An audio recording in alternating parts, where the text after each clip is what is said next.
Je vais vous parler d'une école abandonnée que personne ne devrait connaître. Pas parce qu'elle est dangereuse.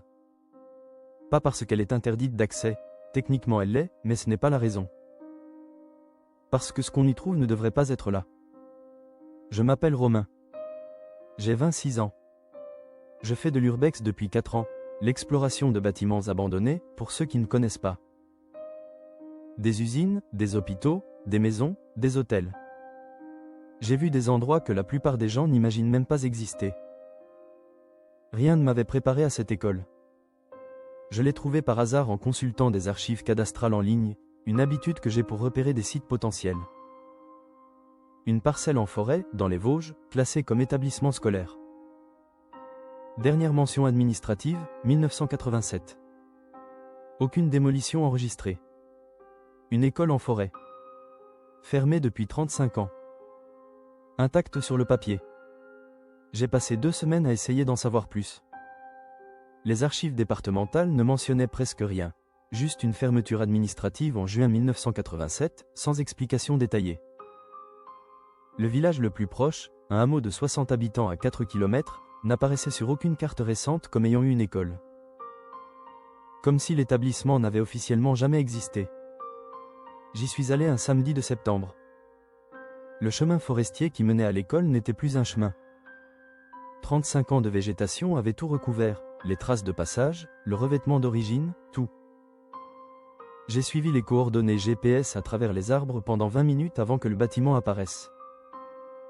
Une école primaire. Un seul niveau, en briques rouges, avec de grandes fenêtres rectangulaires dont certaines vitres étaient encore intactes. Un préau couvert à l'entrée. Une cour entourée d'une clôture en métal rouillé dont certains poteaux avaient été avalés par la végétation. Belle, d'une certaine façon. L'architecture simple et fonctionnelle des écoles rurales des années 60. Quelque chose qui aurait été joyeux rempli d'enfants et qui était devenu autre chose avec le temps et le silence. La porte d'entrée principale était fermée mais pas verrouillée, le mécanisme avait cédé depuis longtemps. Je suis entré. L'intérieur était dans un état que je qualifierais d'étrangement préservé. Les urbexeurs ont un terme pour ça. On dit qu'un lieu est gelé dans le temps quand il semble avoir été quitté précipitamment et laissé intact. Cette école était gelée. Mais pas de la façon habituelle. Habituellement dans un lieu gelé, les choses sont en désordre. Les départs précipités laissent du chaos. Là c'était différent. L'école était en ordre. La première salle de classe, il y en avait 2, séparées par un couloir central, avait ses tables alignées parfaitement. Pas poussiéreusement alignées comme des meubles qu'on n'a pas bougés depuis 30 ans. Alignées avec soin, avec précision, comme pour une rentrée. Sur chaque table, un cahier. Fermé. Couverture bleue, étiquette avec un prénom. Sur le tableau noir au fond, un tableau noir encore intact, pas vandalisé, pas effacé, une date écrite à la craie. Lundi 8 juin 1987. Le dernier jour de classe avant la fermeture. Et en dessous de la date, une phrase. Nous reviendrons demain. J'ai photographié tout ça. La salle, le tableau, les cahiers. En travaillant méthodiquement comme j'ai l'habitude de le faire, chaque détail documenté avant de toucher quoi que ce soit. J'ai ouvert un des cahiers. À l'intérieur, des exercices d'écriture. La date en haut de chaque page, des dates allant de septembre 1986 à juin 1987. Une écriture d'enfant, appliquée, les lettres légèrement mal assurées de quelqu'un qui apprend encore. Le dernier exercice dans le cahier datait du 8 juin 1987. Une rédaction. Le sujet écrit en haut de la page par le professeur, je reconnaissais une écriture adulte, différente. Racontez ce que vous avez vu dans la forêt. J'ai lu la rédaction de cet enfant, un prénom sur la couverture, une fille prénommée Élise, debout dans cette salle de classe silencieuse depuis 35 ans. Je ne vais pas vous la lire mot pour mot. Pas parce que je veux créer du mystère, parce que certaines parties sont difficiles à retranscrire sans contexte, et parce que j'ai remis ce cahier exactement où je l'avais trouvé. Je vais vous dire ce qu'Élise avait écrit. Elle décrivait quelque chose qu'elle avait vu dans la forêt autour de l'école, pas dans le cadre d'une sortie scolaire, pendant la récréation.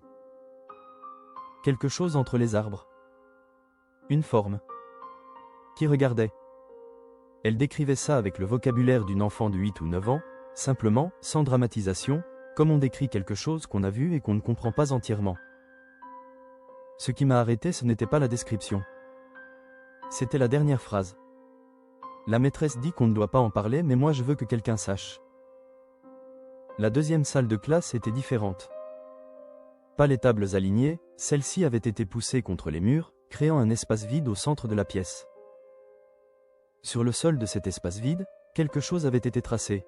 Pas récemment, les marques étaient anciennes, mais tracées avec soin. Un cercle. À l'intérieur du cercle, des symboles que je ne reconnaissais pas. Pas des lettres, pas des chiffres, autre chose. Et au centre du cercle, une chaise. Une seule. Orientée vers la fenêtre. Vers la forêt. Le bureau de la salle des professeurs contenait des documents. Des fiches d'élèves. 17 enfants inscrits pour l'année scolaire 1986-1987. Des noms, des dates de naissance, des adresses dans le hameau voisin et les environs. Et un registre d'appels. Le dernier appel enregistré datait du 8 juin 1987. 17 élèves présents ce jour-là. J'ai compté les cahiers sur les tables de la première salle en retournant vérifier. 17 cahiers. Un par élève. Tout correspondait. Sauf une chose. Il y avait 18 tables. J'ai cherché le 18e cahier pendant 20 minutes. Pas sur les tables, j'avais compté, il n'y en avait que 17. Pas dans les tiroirs, pas sur les étagères. Je l'ai trouvé sous l'estrade du professeur. Glissé en dessous, presque invisible. Couverture bleue identique aux autres. Mais pas d'étiquette avec un prénom. Juste une croix tracée au crayon sur la couverture. À l'intérieur, pas d'exercice, pas de rédaction. Des pages et des pages d'une seule chose répétées en boucle. La même phrase. Des centaines de fois. En remplissant chaque ligne de chaque page jusqu'à la dernière. Ne regardez pas vers les arbres. Je suis sorti de cette école rapidement. Pas en courant, je veux être honnête, j'ai marché vite mais je n'ai pas couru. J'ai pris mes photos, j'ai remis les cahiers où je les avais trouvés, et je suis sorti. Dans la cour, avant de repasser la clôture, j'ai fait quelque chose que je ne fais jamais sur mes explorations. J'ai regardé vers les arbres. Je ne vais pas vous dire ce que j'ai vu. Pas parce que c'est trop effrayant à décrire. Parce que je ne suis pas certain de ce que j'ai vu. Entre ce qu'on voit réellement et ce que notre cerveau fabrique quand il est dans un état de vigilance maximale, la frontière est difficile à tracer. Je vais vous dire ce que j'ai senti. La certitude absolue d'être regardé.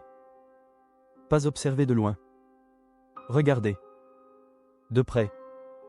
Par quelque chose qui était là depuis longtemps et qui attendait qu'on lève les yeux. De retour chez moi, j'ai fait des recherches sur le hameau voisin et sur la fermeture de cette école. J'ai trouvé un article de journal local daté de juillet 1987, un mois après la fermeture. Un article court, en page intérieure, qui mentionnait la fermeture administrative de l'école pour raisons sanitaires sans préciser lesquelles. Et une ligne en fin d'article que je n'aurais peut-être pas remarqué si je n'avais pas lu les cahiers. Les familles du secteur ont été relogées dans les communes voisines à la suite de la fermeture. Le hameau est désormais inhabité. 60 habitants. Partis en un mois. Sans explication publique. J'ai cherché les noms des élèves du registre d'appel. Sur 17, j'en ai retrouvé 9 dans des annuaires et des réseaux sociaux, des adultes d'une quarantaine d'années maintenant, vivant dans différentes régions de France. J'en ai contacté 3 par message. En expliquant que j'avais visité l'école et que je cherchais à comprendre ce qui s'était passé. 2 n'ont pas répondu. Le 3e a répondu en 4 mots. N'y retournez pas. Jamais. Je ne suis pas retourné. Mais j'ai laissé les coordonnées GPS dans un document partagé avec quelques personnes en qui j'ai confiance. Pas pour les inciter à y aller, pour que l'endroit ne soit pas perdu si quelque chose m'arrive. Je ne sais pas ce que c'est. Je ne sais pas ce que ces enfants ont vu en 1987. Je ne sais pas ce que signifient les symboles dans la 2e salle de classe, ni qui a mis cette chaise-là, ni pourquoi elle fait face à la forêt. Ce que je sais, c'est qu'Élise, la petite fille dont j'ai lu la rédaction, avait voulu que quelqu'un sache. Maintenant vous savez. Fin.